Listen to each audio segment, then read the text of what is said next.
नहीं हो रहा यार, नहीं हो रहा है। अरे, आपसे भी नहीं हो रहा?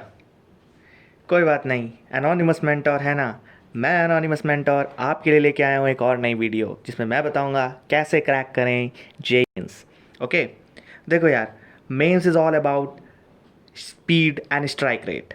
ठीक है, ये क्रिकेट वाले स्ट्राइक रेट की बात नहीं कर रहा हूँ मैं, वह छक्का चौका छक्का मारने की बात नहीं कर रहा हूँ, मैं बात कर रहा हूँ स्पीड प्लस स्ट्राइक रेट जो कि जेई मेंस में काम आती है। ठीक है ना। तो यार देखो, पहले मैं तुमको स्ट्राइक रेट की बात बताता हूँ। तो स्ट्राइक रेट मत का मतलब होता है कि क्वेश्चन देखा और कितनी जल्दी दिमाग में उसका सॉल्यूशन आया, कितनी जल्दी हमें समझ में आया कि क्या करना है सवाल में। एक अबव एवरेज पर्सन का जो स्ट्राइक रेट होता है वो 6 से 8 सेकंड होता है। ठीक है, और अगर आप इतना ही स्ट्राइक रेट अपना ला पाते हैं तभी आप सेलेक्ट हो पाएंगे। ठीक है ना यार। तो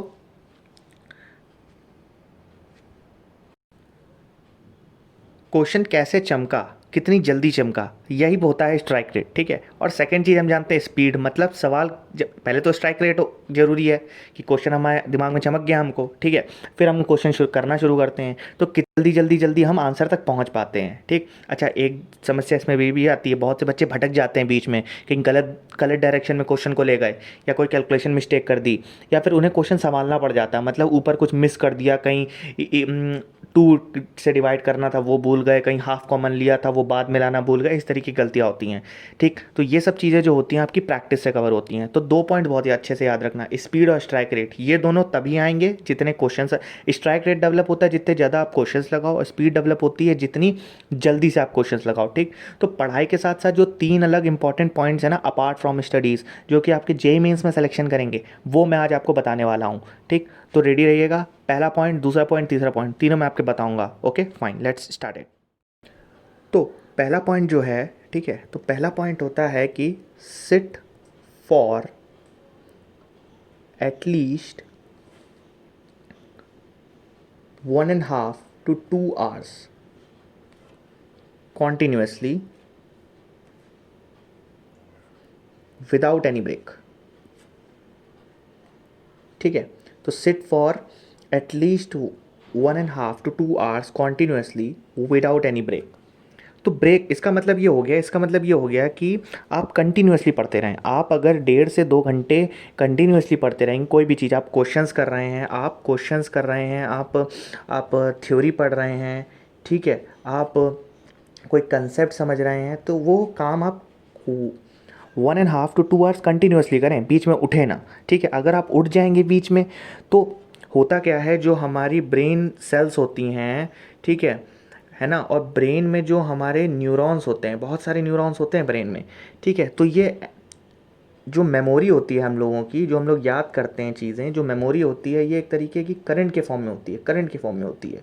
ठीक है, तो जो जो न्यूरॉन्स की हेल्प से ये जो सेल्स होती हैं, ये इस मेमोरी को एब्जॉर्ब करती हैं। ठीक है, अगर आप 1.5 से 2 घंटे का टाइम नहीं देंगे तो ये प्रॉपरली एब्जॉर्ब नहीं हो पाएंगे, आप कंसेप्ट समझ नहीं पाएंगे। अगर आप कंसेप्ट नहीं समझ पाएंगे फिर सवाल नहीं बनेगा, फिर आप परेशान होंगे। ठीक, तो याद रखिएगा, 1 घंटे से कम तो पढ़ना ही नहीं है, 1 घंटे से तो ज़्यादा ही पढ़ना है। ठीक है, बीच में अगर आप ब्रेक कर देते हैं, जैसे आप मान लीजिए आधे घंटे बैठ गए, ठीक है, आप 40 मिनट बैठ गए, ठीक, तो फिर वो प्रॉब्लम की बात है। फिर आपका प्रॉपर जो आप कंसेप्ट पढ़ रहे हैं उसका एब्जॉर्प्शन नहीं हो पाएगा। ठीक है, और फिर आपको लगेगा कि आपकी मेमोरी वीक है, आपको चीज़ें। ठीक, तो पहला पॉइंट आप सभी को समझ आ गया होगा। अब देखो यार, अब करते हैं दूसरा पॉइंट। तो देखो, दूसरा पॉइंट ये है कि focus more on question solving as compared to theory. यार देखो, अल्टीमेटली जो ट्रुथ यही होता है ना कि हमें वहाँ पे मिलने हैं क्वेश्चंस। ठीक, लेकिन होता क्या है कि बच्चा जब 11th में तैयारी शुरू करता है तो 10th का यार बच्चा यही होता है कि थ्योरी थ्योरी थ्योरी ज़्यादा पढ़ता है। ठीक है, तो वो थ्योरी में उलझा रहता है, वो क्वेश्चंस पे ध्यान नहीं देता। तो 11th का जब बच्चा स्टार्टिंग करता है अपनी तैयारी की, तो वो थ्योरी में ज़्यादा उलझा रहता है।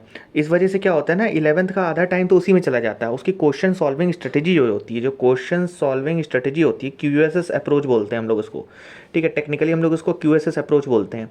तो क्वेश्चन सॉल्विंग स्ट्रेटेजी जो होती है वो डेवलप ही नहीं हो पाती है, सिर्फ 12th में डेवलप हो पाती है वो। ठीक, तो इसलिए आपको ये बात ध्यान रखनी है कि आपको क्वेश्चंस ज़्यादा लगाने हैं। आप कोई भी कंसेप्ट पढ़ रहे हैं, आप कोई भी कंसेप्ट पढ़ रहे हैं, ठीक है, आप उस पर क्वेश्चन लगाइए। उस कंसेप्ट को कैसे अप्लाई करना है, जैसे 11th में बहुत सारे टॉपिक्स होते हैं, 11th में फोर्स होता है। ठीक है, बच्चा बच्चा यही तैयार करे पड़ा है F = ma। अरे, एफ इक्वल्स टू हमें क्या, अब तो उसको किसी तरीके से d F equals to m times of d v by d t, इस कंसेप्ट का एप्लीकेशन तैयार करना पड़ेगा, तभी जाकर के वहाँ क्वेश्चन बनेगा पेपर में, मेंस की मैं बात कर रहा हूँ, ठीक।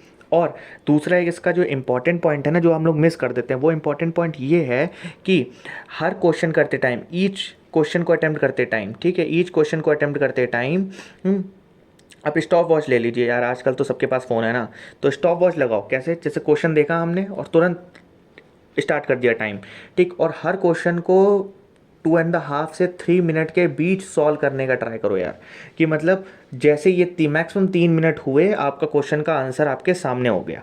इस तरीके से आप तुरंत स्टॉप वॉच अप्लाई कर लो फ़ोन में, तुरंत स्टॉप वॉच स्टार्ट कर दो, ठीक है। और जैसे आपने क्वेश्चन पढ़ा, इधर क्वेश्चन पढ़ रहा उधर स्टॉप वॉच स्टार्ट कर दी, क्वेश्चन पढ़ना स्टार्ट किया और स्टॉप वॉच स्टार्ट कर दी, और बस करते जा रहे हैं करते जा रहे हैं। और जैसे 3 मिनट हुए, जैसे आपका सवाल हुआ, तुरंत रोको।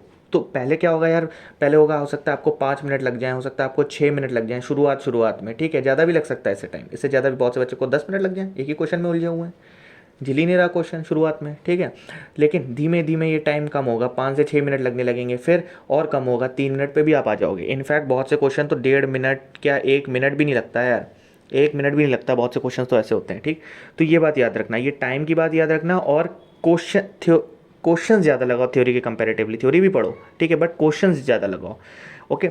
अब यार तीसरे पॉइंट की बात करते हैं। देखो जो हमारा तीसरा पॉइंट है वो ये है कि मेंटल स्टेबिलिटी।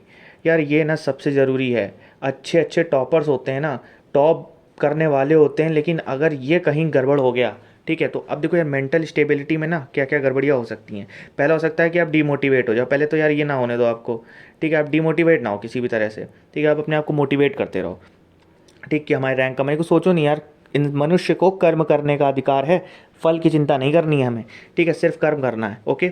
सेकंड पॉइंट आप ये ध्यान रखो कि आपको यार ये फ़ोन ना चलाना यार, कभी भी क्वेश्चंस करते टाइम यार फ़ोन कभी ना चलाना, ठीक है, मैं बना दे रहा हूँ आपके लिए एक फ़ोन, ठीक है, आप ध्यान रखिएगा यार, ये फ़ोन कभी मत चलाइएगा आप, कभी नहीं, रेड से भी कर देता हूँ आपके लिए मार्क में, यार ये कभी फ़ोन मत ट्राई करना यार, ठीक है, कभी भी क्वेश्चन करते टाइम फ़ोन मत ट्राई करना, ठीक है, पक्की बात है यार। हमारा जो ब्रेन होता है ना, वो एक प्रोसेसर की तरह होता है, ठीक है, अगर आप क्वेश्चन करने लगे, ठीक है, तो प्रोसेसर में अगर 4 कोर हैं, ठीक है, आपने 3 पर लोड डाल दिया, ऑटोमेटिकली यार सिर्फ एक कोर बचेगा आपके पास, जिससे आप क्वेश्चंस कर पाओगे, आपका टाइम अपने आप घट जाएगा। जो क्वेश्चन आप 2 मिनट में निपटा रहे होगे ना, आप करके देख लेना यार, 5 मिनट का टाइम लेने लगेगा वो, ठीक है। तो इसलिए यार फ़ोन मत चलाना कभी, okay.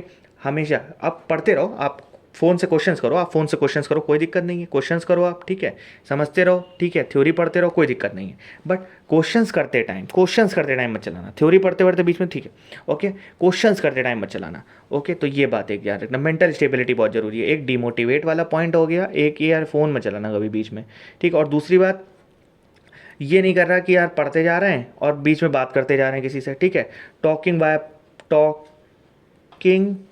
Via study, talking via studying, ठीक है, टॉकिंग वाया स्टडिंग नहीं करना है, ठीक है, बात करते जा रहे हो पढ़ते जा रहे हैं, ऐसा नहीं करना। पढ़ने का सेंस मतलब ये नहीं, मैं थ्योरी की बात नहीं कर रहा हूँ, थ्योरी में इतना फ़र्क नहीं पड़ता कि आप अगर बात कर रहे हो, तो मैं स्टडिंग का मतलब है यहाँ पे मेरा क्वेश्चन लगाना, मैं कोई बोर्ड का पेपर नहीं आपको करवाने का ट्राई कर रहा हूँ कि आपको मैं थ्योरी की बात करूँ। मेरा यहाँ भी स्टडिंग का मतलब जो आएगा वो बेसिकली जनरली ही क्वेश्चन से होगा। तो जब आप क्वेश्चन लगा रहे हो तो बात ना करो यार, ठीक है, क्वेश्चन लगा रहे हो आप अटेम्प्ट कर लो। अब बहुत ही हलवा सवाल है तो ठीक है, बट अगर थोड़ा सा भी बेटर लेवल का सवाल है, आप उसमें पूरा इमर्स्ड हो जाओ, आप पूरा उसमें इमर्स्ड हो जाओ, ठीक है। तो ये यार 3 पॉइंट ध्यान रखना, ओके। सो यार थैंक यू, नेक्स्ट वीडियो में मिलते हैं। और जो मैंने अपडेट्स दिए आप एक बार देख लीजिएगा, और अगर आपको पसंद आया, ज़रूरी नहीं है, अगर आपको पसंद आया तो यार मेरा चैनल सब्सक्राइब कर लेना, ठीक है, और लाइक कर लेना यार, और लाइक कर लेना, ठीक है ना, ये 2 काम कर लेना अगर आपको पसंद आए। और जो 3 पॉइंट्स मैंने बताए ना, उनको यार एक बार ट्राई करके देख लेना, पक्का आपकी रैंक इम्प्रूव होने लगेगी, ठीक है। पहला पॉइंट एक बार मैं फिर से बता देता हूँ, ठीक है।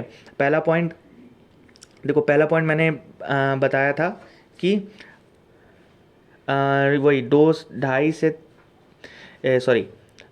2.5 घंटा आपको पढ़ना है कंटिन्यूसली बैठ करके बिना किसी ब्रेक के, ठीक है। दूसरा पॉइंट मैंने आपको बताया था कि फोकस मोर ऑन क्वेश्चंस, ठीक है, फोकस मोर ऑन क्वेश्चंस, ठीक है, क्वेश्चन पे ज़्यादा ध्यान देना है आपको, ठीक है। और जो तीसरा पॉइंट मैंने आपको बताया था, तीसरा पॉइंट मैंने आपको क्या बताया था कि